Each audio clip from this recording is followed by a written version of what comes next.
Hi, everybody. Hi. I think we got practically every seat filled, but we have fewer seats, so I don't know what's happening here. Do you have a seat somewhere, Pat? I'll find one. We got two at the front, but I think that's all that's left. And we feel a little cramped here. Good afternoon. If any of you are new, my name is Randy Mayeau. We talk about whatever is in the news.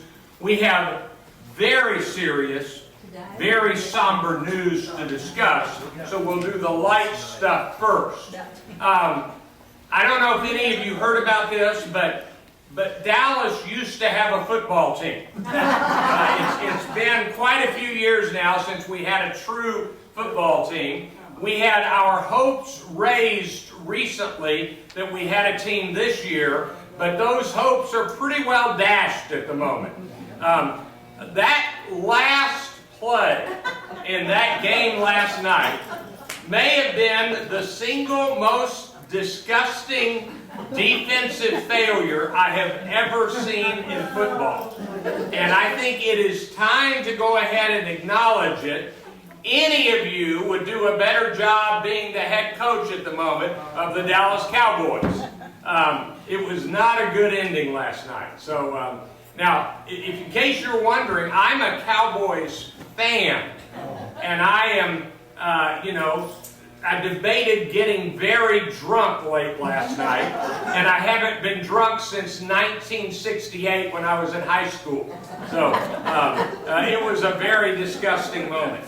Now, on the other sport news, the Texas Rangers have won their division, and they are in the American League Division Playoff Series, which is 3 out of 5 against Toronto.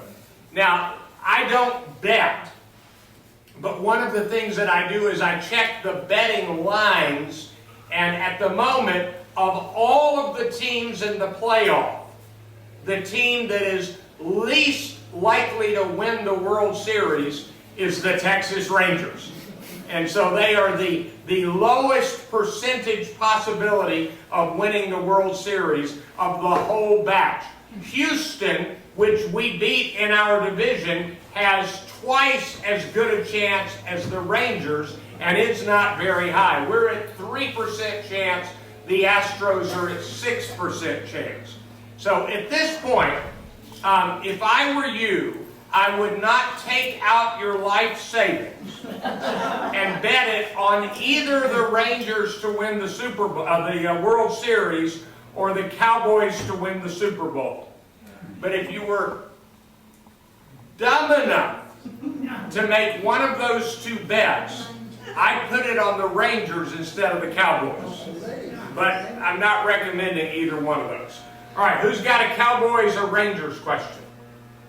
All right, so that's item number one. Item number two, I don't remember the exact, yes, Steve? What's the latest on Dunbar? I haven't heard. Dunbar was hurt. I haven't heard. Could be season ending. Yeah, and Lee, of course, got a concussion last night. That poor guy has been through it. So, now I don't remember the exact details on how many, but the caddy of Jordan Spieth made more money this year than something like 130 professional golfers. Have I got that right? About 130? And so we're all in the wrong business. We ought to become golf caddies for two reasons. Number one, you make a lot of money, and number two, you'll keep your weight down. So that's those are the reasons to be a golf caddy. All right, any other sports questions? All right, that's item number one. We're going to talk about other stuff in a minute, but I want to read you a quote. This is breathtaking. So here we go. Hold on. Let me get to it.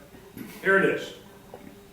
This is in a 9th grade current textbook. This is a history textbook, 9th grade, copyright 2016.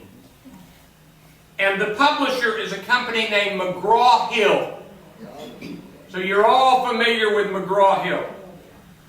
It's a section entitled, quote, Patterns of Immigration. And here's the quote. The Atlantic slave trade between the 1500s and 1800s brought millions of workers from Africa to the southern United States to work on agricultural plantations. Now, if you don't know what's wrong with that wording, they didn't bring workers, they brought slaves who did not have any option on where they would work. They were forced slaves on the American agricultural plantations. And a 9th grade student who is African American was reading the textbook paragraph in class, and he sent his mother a text message. And here was his text message. We was real hard workers, wasn't we? And to make a long story short, this one 9th grade boy and his mother have gotten an apology from McGraw-Hill, a change in the digital version of the textbook, and a correction on their website. The problem is it's a new textbook. It will probably stay there for quite a few years, but they have acknowledged, yep, we made a pretty big mistake on that. And a couple of days after they got the apology from McGraw-Hill, shortly after the publisher responded, the woman and her son were sitting next to each other on the couch when the 9th grade son started dialing his mother's cell phone number. They're sitting next to each other, and he picks up his phone and calls his mother. And she looked at him and said, "Why are you calling me?" He said, "Answer your phone." So she answered her phone, and he said, "Mom, you told me to call you when I realized I could change the world. I just changed the world." That's pretty good. That's pretty good. Now, I tell you that to tell you that there are so many ways. A while back, and I think it was in this room, and I think somebody in here objected to this. And I apologize in advance for bringing it up again. But what we want is we want to pretend that the past was nicer than it was. Let me give you a tangible example that's been in the news in the last week. My wife and I used to live in California, and we went up and down the state. Let me word this just right. She wanted to see all the California missions. I was willing to drive her.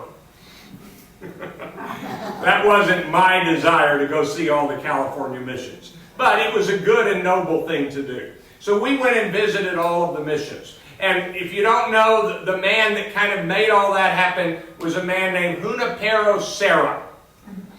And it turns out he's just been made a saint by the Catholic Church. And so what's happened is that we've now dug a little deeper in his history. And here's what he did. He is credited with civilizing the natives in California. But what he would do is he would get them to live on the mission. He would convert them to Christianity. And if they left to go back to their own people, he would retrieve them and beat them. Yes? I don't believe that. Okay? The record shows that he stood up for the natives. He would go to the governors and stand up for those people. Yeah. Who were being beaten by the soldiers. Okay. Then thank you for that clarification, although I want you to know that I have read a dispute, and it wouldn't be the first time that there is a dispute about what actually happened. So I don't doubt that you've read that account. I have read another account, and so now I have to dig deeper to find out which account is more accurate. But what we have learned is that I have been always been told that it was wonderful that these places helped the natives, and I didn't get much information about whoever beat them for going back. And so it may have been the soldiers, but I wasn't taught about that. Well, that would be So that's the kind of likely interesting. that would be the Yes. whole- There was some news about the person, and I can't call his name, that was going to be made saint, about Mexican-American people objecting. Yes. And not writing, but Objective, that's correct. And that's why this has been in the news. That's why this has been in the news. because of the treatment that he gave to them, Yeah. according to them. According to them, that's right. So there's a dispute about what happened.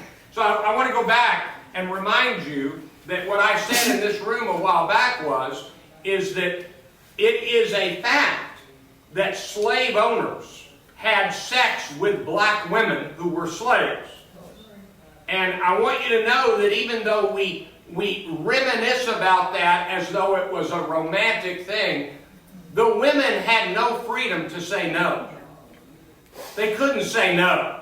So when you read about Thomas Jefferson having fathered children with a slave woman, you have to understand that she was his slave.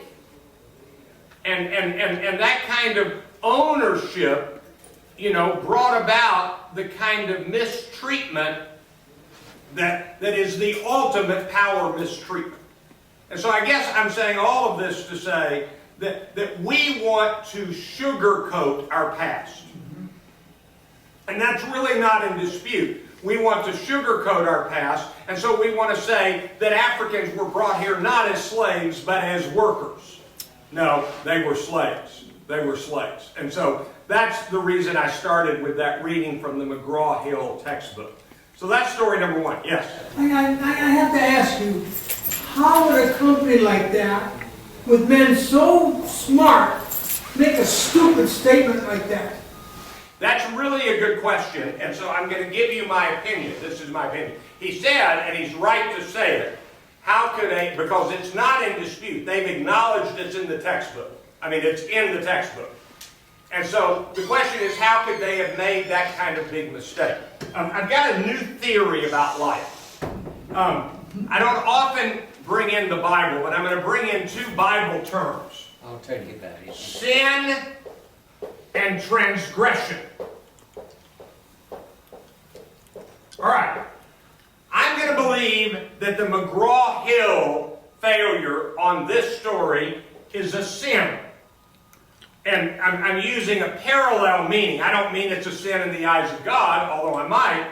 It's a sin in the sense that when you know the old Greek word sin, amartia, if you aim for a bullseye and you miss, you have missed the target. And so you didn't intend to do something wrong, you just missed. I think McGraw-Hill was sloppy in its editing.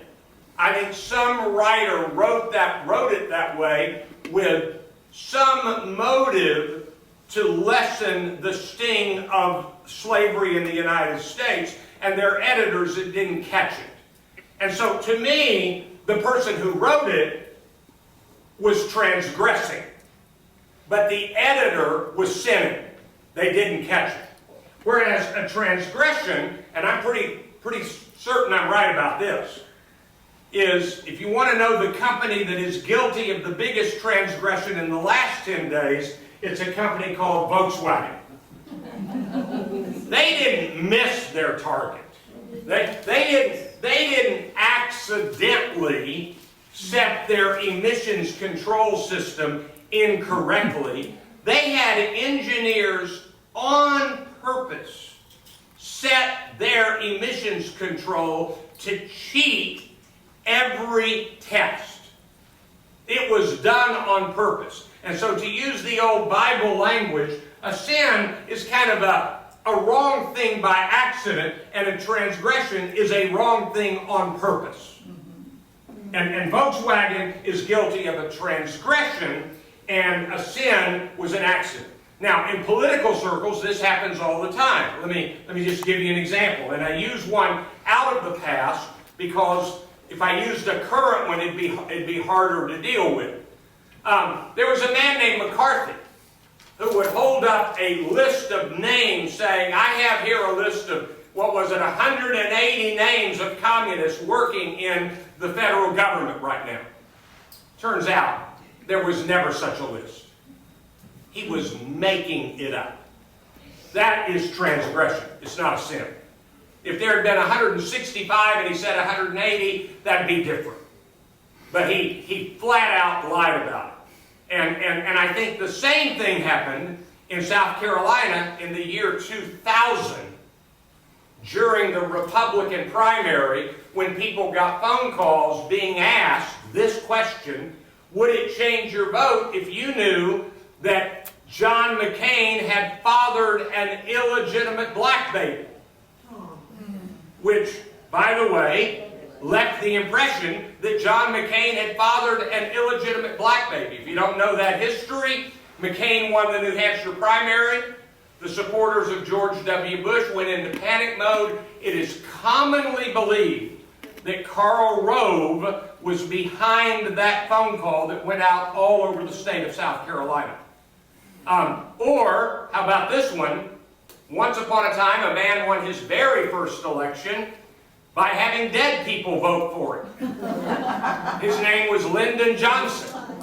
And that wasn't an accident. That was a sin that missed the mark. That was a transgression. Somebody in his campaign was getting the names of dead people and having them vote. I don't know how they pulled that off. But it is commonly known for sure that that's how Lyndon Johnson won his first election. That's it. So at this point you're asking, so Randy, as long as we're talking about truth and honesty, how do you get the job of speaking at Brookdale on current events? And I have one honest answer. You ready? Here it is. I'm the only person loud enough to be heard in Philadelphia. That's right. So when I say things you don't like, you just tolerate it because you figure there'll be something I finally say you like. So, okay. Lyndon Johnson admitted what he did. Okay. And that's kind of interesting because what she said was Lyndon Johnson admitted what he did. And you're right. For example, no one has ever owned up to being behind the phone calls in South Carolina about McCain and the illegitimate black baby. And let me remind you, I don't want to get into too much old politics. Yes, you do. Here's something interesting. Right now, a woman named Susan Hawk is the district attorney of Dallas County, and she has been away for a few weeks being treated for depression. Last night, the Dallas Democratic Party called for her resignation. I want you to know that I think she probably should resign. I'm not sure she's up to the task of district attorney, but I think it was totally wrong for the Dallas Democratic Party to call for her resignation. I think we've got to provide genuine support for people struggling depression. And it may be that she could end up getting well enough to do that job well. I don't know. I know quite a bit about depression. I'm worried about how she's going to do long term. But it was a political, ugly moment when the Dallas Democratic Party called for her to resign. And I'm calling the party headquarters this afternoon and making my complaint. So, just so you'll know, I'm going to do that. But let me remind you of a little history. There's a man named Eagleton, Thomas Eagleton, who was running for vice president with George McGovern, and much earlier in his life, he had been treated for depression. And if you've ever read the book, All the President's Men, by Woodward and Bernstein, you learn that the information about Eagleton was used in the ugliest of ways in a way to attack him that was utterly ugly, and that was part of the dirty tricks of the years surrounding Nixon. So basically, let me see if I can say this carefully. We shouldn't hold it, give me a minute. Y'all hold on a minute. Which one of the Marx brothers said, any country club that would have me a member is crazy and I shouldn't be a member of that country club, something like that. I just think that basically anybody who's a politician, you shouldn't trust them at all after everything I keep reading. And I don't really mean that, but I'm getting closer. I told my wife last night, I said, do you know what's wrong with being as old as we are? We know that everybody is ugly. We know that, you know, churches are bad and political parties are bad and cities are bad. Here's what I said to my wife about the Catholic Church. I said, it is a good thing that this Pope is making some changes. And it is. And one of the changes he's made, and I don't remember the term for this, but in parts of Europe and in the United States, there are these parades where the church is part of the parade, and the priest would stop at the home of a mafia lord and bow to the mafia lord. This is the mafia lord who would kill people in the village. And this Pope has outlawed that practice. Good for him. But somebody please explain to me how the organization representing God stops and bows to murderers. I told my wife, I said, I'm just too old. I know too many things. Yes? It's like any organization. There are bad people in the organization. That doesn't make the organization bad, especially in Christianity. You are right about that. What he said was it doesn't make the organization bad, but when everybody in the organization succumbs to mistreatment of human beings, as the churches in the South did in slavery, you begin to say, there's something rotten throughout the organization, it's time to fully clean house. Well, you're right there. Yeah. And what really happens is, and this is blunt, what we're really good is identifying the sins of the prior generations, but not our generation. You know, they did wrong things, but we're not doing anything wrong anymore. So that's kind of it. The only wrong thing anybody in this room is doing is still being a Dallas Cowboys fan. That's the only thing that's the wrong thing. Okay. Now we get to much more somber news.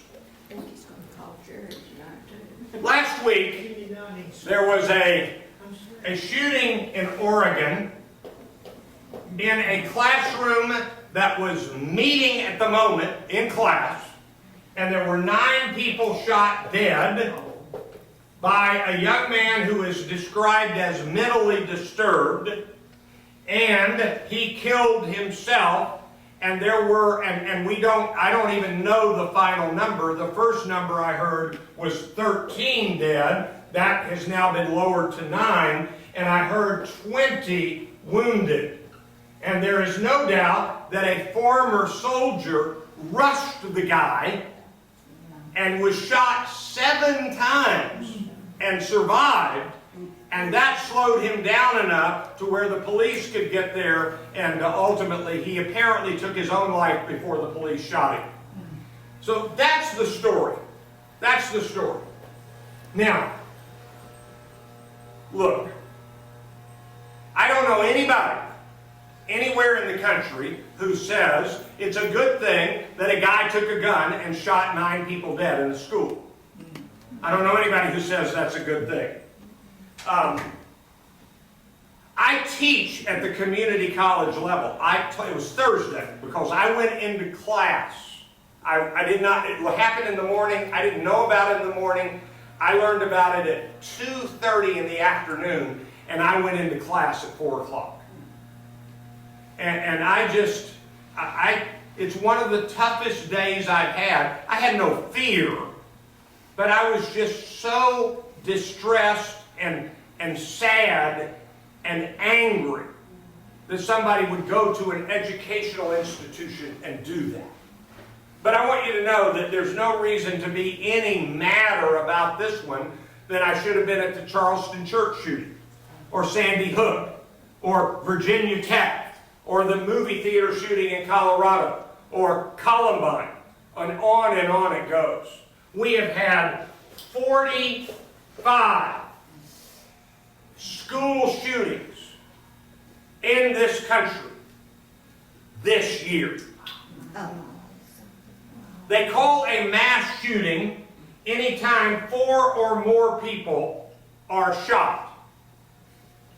And these 45 are not instances where somebody is mad at a specific person and goes into the school and shoots that person. That would be bad enough.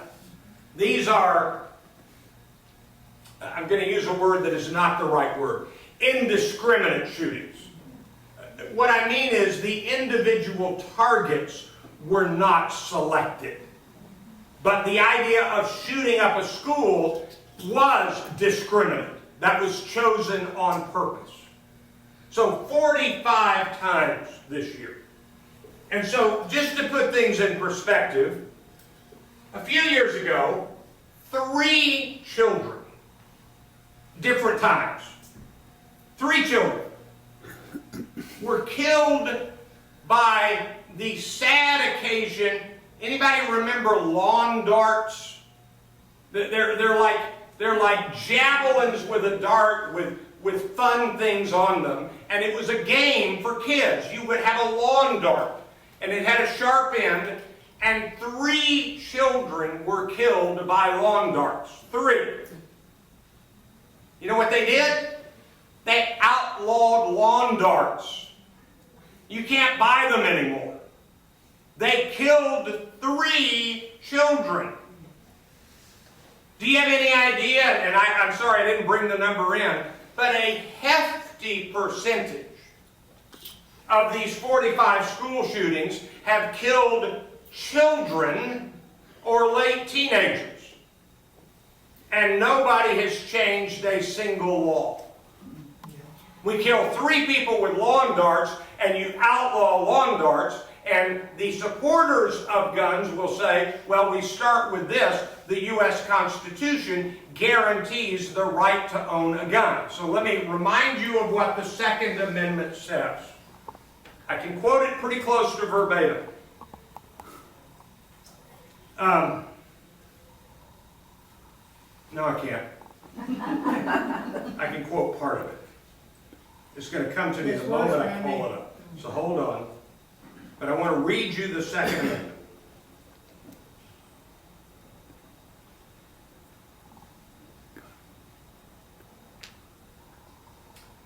This is verbatim. A well-regulated militia, comma, being necessary to the security of a free state, comma, the right of the people to keep and bear arms, comma, shall not be infringed. From the year this was written, which is, it was part of the Bill of Rights, 1789 was when the final version of it appeared. From 1789 to 2008, all of those years, every time the question of the Second Amendment came up to the Supreme Court ruled that it was not an absolute right to own guns. It was a right connected to, quote, the well-regulated militia. Here's something interesting. There was a guy, former Army man, former soldier, in a building near the building where this shooter was in Oregon. He had a gun. He had what they call a conceal and carry license. He said, if I had gone over to where the shooting was, number one, the police might have mistaken me as a shooter. That's number one. Number two, something else bad would have happened. He said, what I decided to do was to stay in the room I was in, hold my gun at the ready position in case the shooter came into my classroom. So he decided to protect his classroom and only his classroom. Let me ask you a question. Would y'all like to have here at Brookdale a policy where 10 of you were asked to carry guns in case an attacker came onto this campus and y'all were all to step up as the militia? I want you to know, I don't mean this in any unkind way, I don't think I want some of you carrying guns. Amen. I don't mean that in any unkind way. So what happened was, in 2008, after extensive lobbying by the National Rifle Association, the Supreme Court, for the first time in our history, 7 years ago, said that it is an absolute right, the right to bear arms shall not be infringed, and it is separate from the idea of a well-regulated militia. There's no connection. You get any English teacher to read that sentence, and the way they diagram it, there's a connection. There's a connection. But the Supreme Court ruled that it's an absolute right. So here's where we are right now. In the United States, and these are round figures, around 32,000 people a year die from guns. Around 21,000 of those 32,000 die from suicide. Get ready for this. When somebody attempts suicide with a gun, 94 times out of 100, they die. Try to kill yourself with a gun, you're going to die. If you try to kill yourself by slitting your wrist, taking an overdose of medicine, the number who die is 4 out of 100. And there are a fair number of people who have attempted suicide and live because they used one of these methods, and later they're glad they lived. This is the second time I've told this story in my life.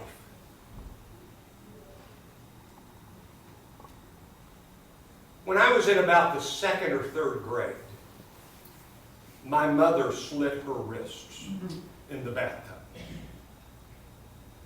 I don't know, I don't have any memory. What I remember is going to see her at a place I think they called a sanitarium.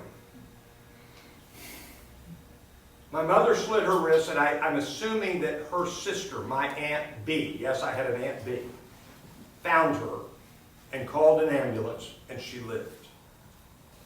So my mother attempted suicide by slitting her wrists, and she didn't die.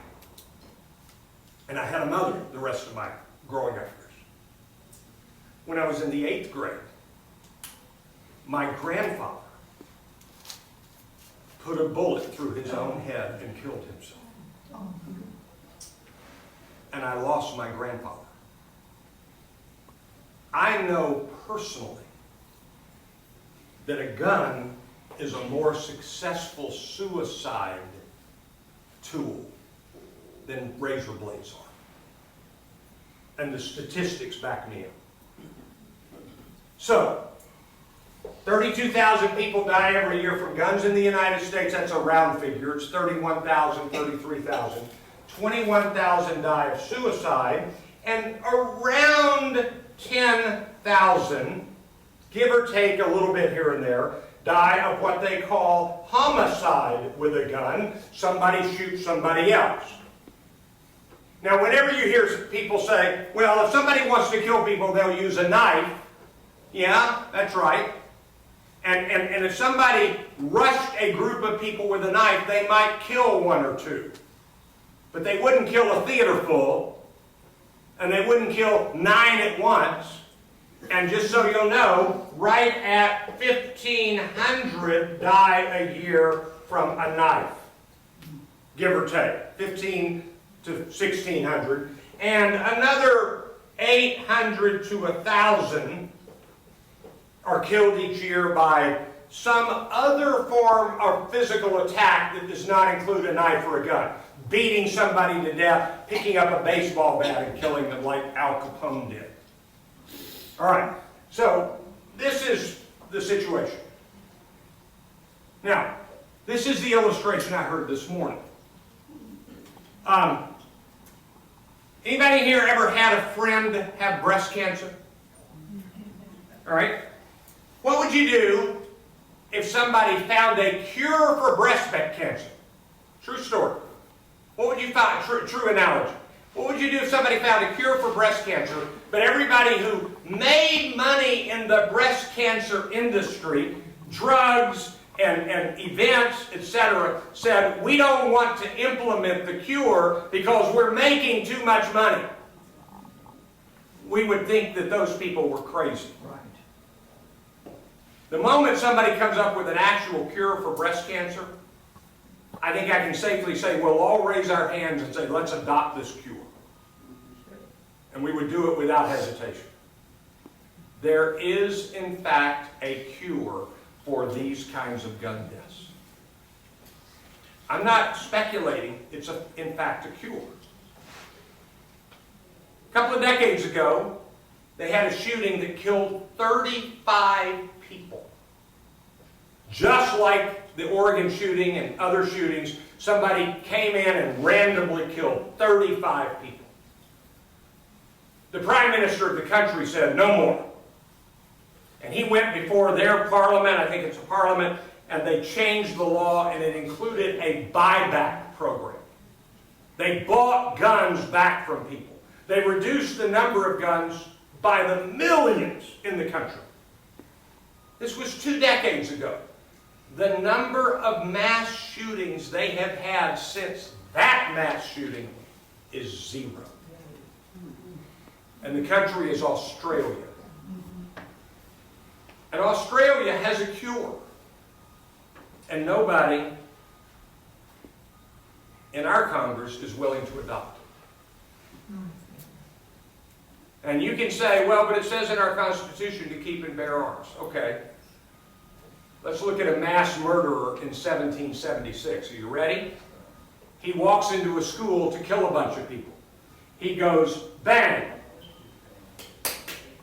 Right. Bang!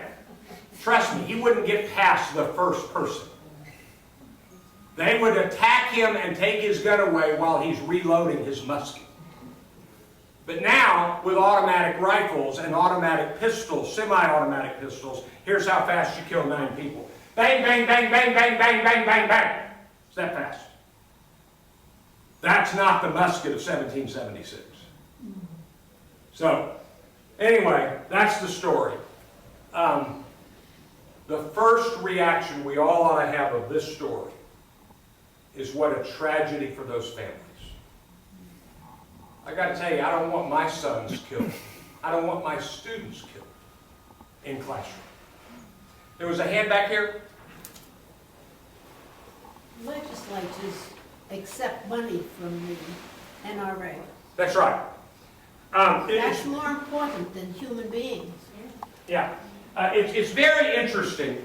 What she said was, politicians accept money from the NRA. You bet they do. By the way, they also accept money from oil companies and teachers' unions, and I'm assuming that Brookdale, which is now a multi-location company, probably has a lobbyist or 2 under their employ. That's just a guess. Am I right about that? I would imagine. You would imagine. That's right. So there's a guy named Lawrence Lessig who teaches at Harvard. This won't happen, but he's running for president. You haven't heard about him. He's running for president. He raised $1 million that fast. And he said, if I can reach $1 million by such and such date, I'll run for president. He got it much faster than that. He accepts no money from anybody except individual donors. And here is his platform. He said, if I'm elected president, I will change one law and then resign and turn it over to my vice president. And here's his platform.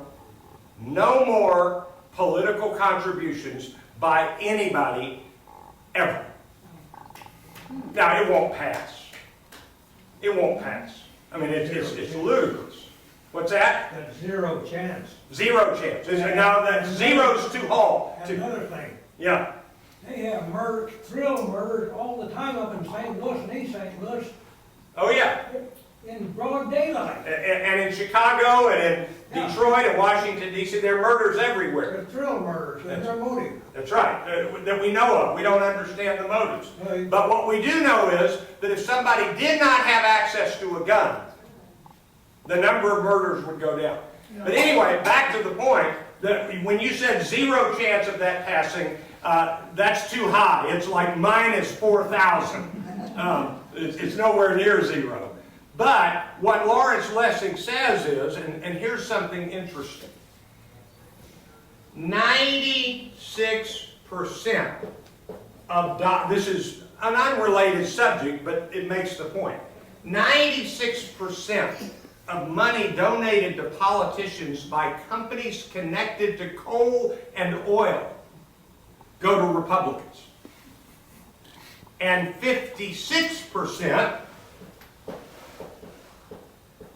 of money connected to solar energy and wind energy goes to Democrats. So is it any wonder why Republicans vote in favor of coal and oil and Democrats vote in favor of wind and solar?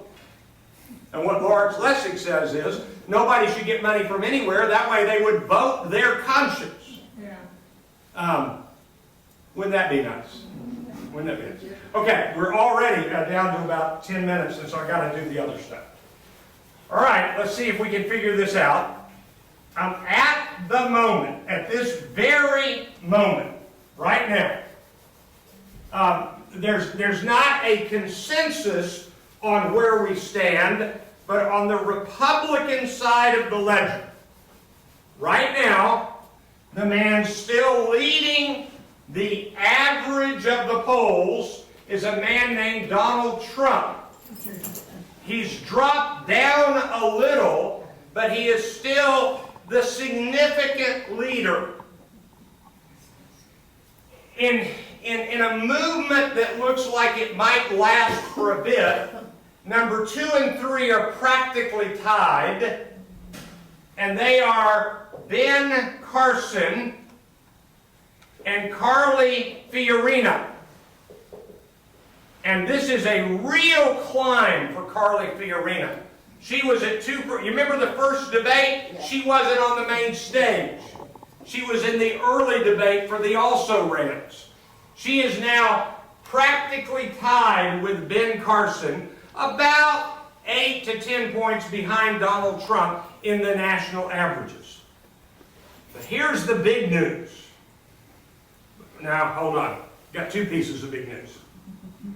There is a report today, hasn't been confirmed, you never know, but there is a report today that there are 2 fairly well-known Republican donors who are leaning towards putting all of their money into Carly Fiorina's basket. And the name of these 2 donors are the Koch brothers. And the report today is that they're leaning towards Carly Fiorina. They have pledged to spend, this is breathtaking, $1 billion in this election cycle. That's $100 million. That's a lot of money. And the report is that the Koch brothers are now leaning towards throwing their support to Fiorina. Now, I don't know if that's an accurate report. And then, this is the other big news. These 2 are over 10% in the average of polls. They're at about 12 or 13%. Trump is around 24 to 26% in the average national polls. These are the average national polls of Republican voters who are polled. But this is the big news. Jeb Bush has dropped to under 6%. And Marco Rubio has passed Jeb Bush, and he is at 8%. And Jeb Bush is now floundering so badly that there was a report yesterday that hit that said that his campaign is considering bringing in a speaker on their behalf in South Carolina named George W. Bush. Now, the reason that's interesting is that a year ago, 6 months ago, Jeb Bush was saying, I'm my own man. And a fair number of Republicans were saying, we don't want George W. Bush campaigning anywhere. And if you think I'm being mean with that, let me just remind you that in the last election 2 years ago, the midterm, Democrats all over the country were basically saying to Barack Obama, don't come anywhere near us. So in other words, George W. Bush isn't wildly popular, and in some parts of the country, Barack Obama is not wildly popular. And so what you got on the Republican side, and this is big, is that Rubio might be eclipsing Bush. And if you don't know this, Bush has $100 million in his super PACs, super political action committees, and Rubio has something like $6 million. But Rubio is now ahead of Bush in the national poll. So if you ask what's going to happen with the Republicans, Donald Trump has said he will drop out of the race if his numbers fall too low. I don't know if they will or not. But at the moment, I still think Fiorina will not rise to the top, nor Carson. Let me remind you, these three are at the top, and not a one of them has held public office. Not one. Fiorina ran once and lost. Carson and Trump have never run for anything until now. And so I think that Trump, Carson, and Fiorina are going to fade. I could be wrong about this. And at the moment, when they fade, if they do, I think we may be looking at a contest between Rubio and Ted Cruz. He's the other one in this mix that I wouldn't count out. He might get Trump's support. Now, on the Democratic side, you've got Hillary Clinton, and you've got Bernie Sanders, who is leading Hillary in New Hampshire, but well behind her in the national poll. And remember, he's from next door of New Hampshire. And you've got Joe Biden, who has not announced he's running and has announced he will not be in the first Democratic debate next week, but people are wanting him to run. Hillary may have hit her bottom, maybe not. She may be squeaking back up. But something really big happened for Hillary Clinton. Not just a good appearance on Saturday Night Live.